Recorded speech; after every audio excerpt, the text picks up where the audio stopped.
আসসালামু আলাইকুম। আজকে আমি শেয়ার করব কাঁচা আমের ঝুরি আচার।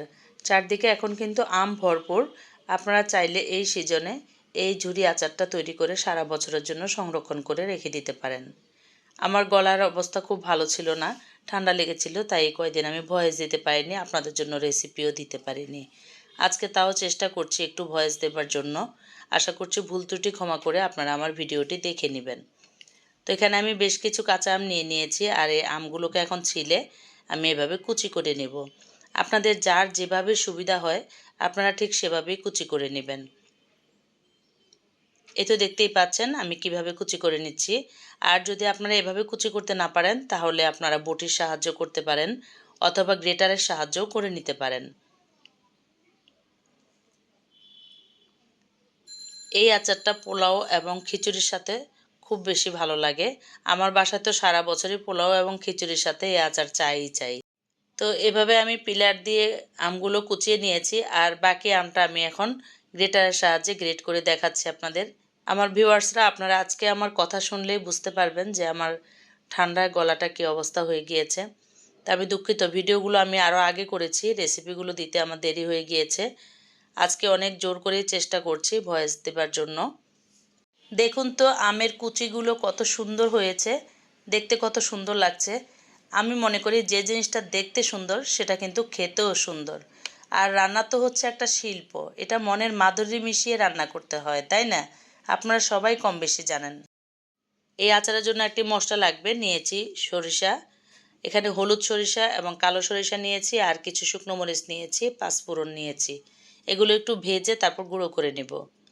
মশলাটা গুঁড়া করা হয়ে গিয়েছে, এখন আমি এই মশলা থেকে 2 টেবিল চামচ আর হলুদের গুঁড়া সামান্য দিয়ে মাখিয়ে নিচ্ছি। এভাবে মাখিয়ে এখন রোদে দিব। এই সময়টাতে আমরা লবণ বা চিনি কিছুই ব্যবহার করব না, তাতে করে আমে পানি উঠে যায়, শুকাতে বেশ সমস্যা হয়। খুব কড়া রোদে আমি মাত্র 1 দিন শুকিয়ে নিব আচারগুলোকে।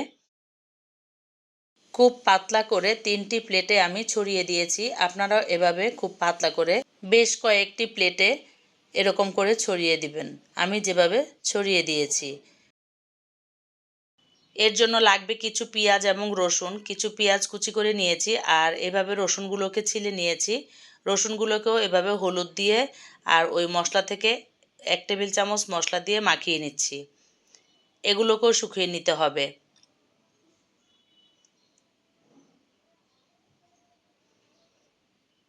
এই তো দেখেন, ঠিক 1 দিন পর কিন্তু আমার আমের এই অবস্থা, এবং পেঁয়াজ কুচিটা কেমন হয়েছে সেটাও দেখাচ্ছি।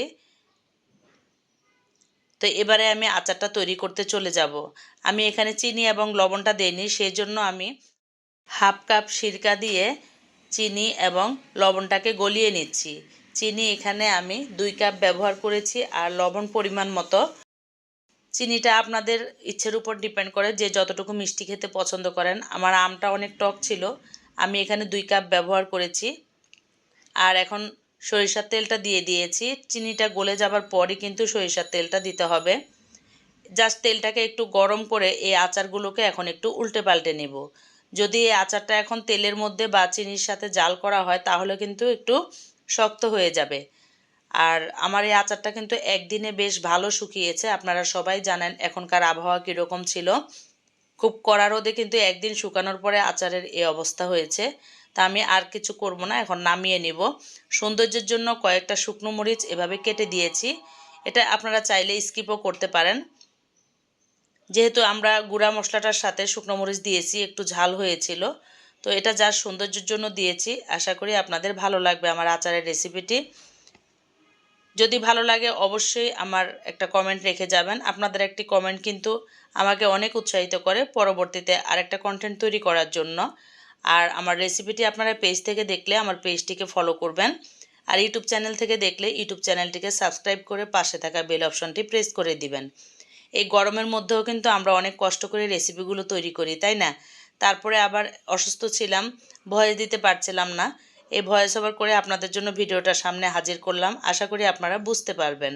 ভালো থাকবেন সবাই, দেখা হবে পরবর্তী কোনো নতুন রেসিপিতে। সেই পর্যন্ত আপনাদের শুভকামনা করছি। আল্লাহ হাফেজ।